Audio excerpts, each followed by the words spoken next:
Glad to be back. Thank you for joining us for our business news for today. My name is Abe Agina. Unilever Tea Kenya and Cross Boundary Energy have announced the signing of Unilever's first solar services agreement in Africa. Cross Boundary Energy will be installing and operating a 600 kilowatt power solar plant at the company's Kericho tea plantation, which will be operational in mid-2018.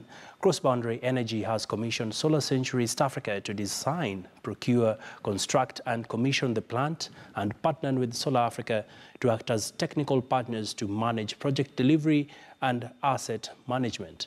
This is the first commercial and industrial power purchase agreement for Unilever in Africa. This will deliver substantial savings on its current power costs and reduce its carbon emissions by over 10,000 tons over the plant's 30-plus year lifetime. The Kenya International Freight and Warehousing Association, KIFOA, is expected to hold its annual general meeting this week, where members will elect their officials into office for the next 1 year.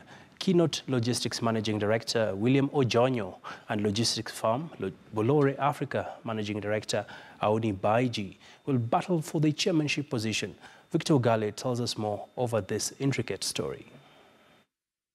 After a series of protracted factional wars pitting two factions of Clearing and Forwarding Agents Association, they will meet again on the 29th of March during their annual general meeting, where election of officials is top of the agenda. Running for chairmanship is William Ojonyo of Keynote Logistics against Auni Baiji of Bolore Africa. In the month of February, the duo failed to agree after William Ojonyo stormed the meeting convened by the Baji-led faction. Last year, November, Baji's side took Ojonyo to court, barring him from claiming to be the national chair-elect or making any comment on behalf of KIFOA. We are looking at a time when the dynamics are changing for the association. Ojonyo accused the Baji-led faction of taking sides with the Kenya Revenue Authority, which should not be the case as KRA is a government entity enforcing the law, whereas KIFOA plays the role of advocacy. We cannot lead if we are not united. We cannot lead if we don't have the right leaders. We cannot lead if our leaders are not dedicated. They don't have the passion for it. They don't want to move in the direction that the world is going. Out of the 1,200 members, only 800 paid-up members will be eligible to vote, both in Nairobi and Mombasa. Victor Gale, KTN News. Well, indeed, we'll continue following up on that report. Well, moving on, as Kenya welcomed Air France into the airspace to offer direct flights from Paris to Nairobi, we assess the impact this will have between the two countries, from trade to boosting regional connectivity. Here is more. The touchdown of the inaugural flight at the Jomo Kenyatta International Airport from Charles de Gaulle Airport in Paris marked a new chapter in the aviation industry. Observers have described the resumption of direct flights as a game changer for travelers from East Africa. We look forward to developing the traffic between Eastern Africa, Nairobi and Paris. And today I'm very proud to be on the first flight to Nairobi. It is a proof of the upmarket of Air France. The airline is banking on the pre-existing code-share agreements it has with Kenya Airways and KLM to grow numbers. We're expecting high load factors because we are really betting on a very good cooperation and connectivity between Air France and Kenya Airways. Air France is bullish over the new route, noting that prospects in the aviation sector are promising. So why now? Because first, the business is thriving between Kenya and France. If we look at figures, a few years ago there were only 35 French firms present in Kenya. Now there are almost 80 to 90 present. Globally, we're looking at an increase of 4% increase in traffic until 2030.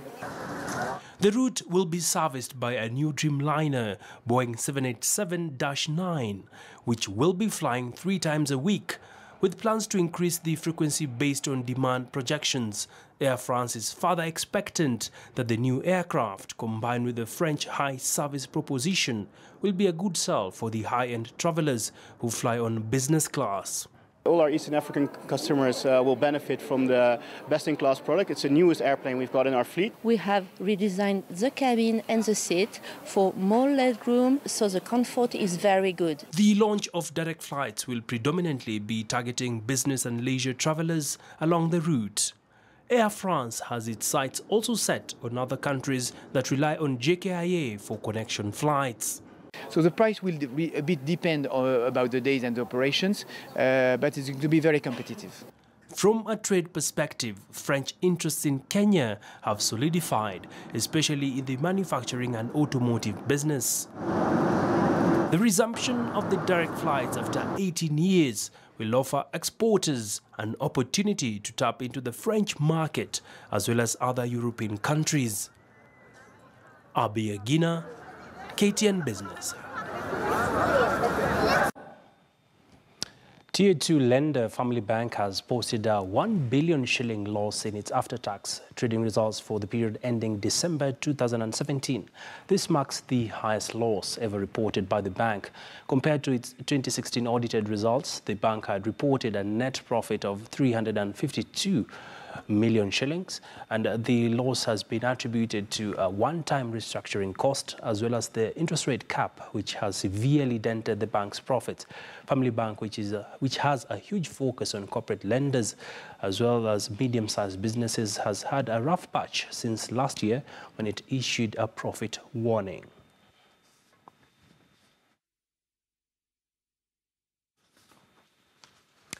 Well, on that note, that's where we say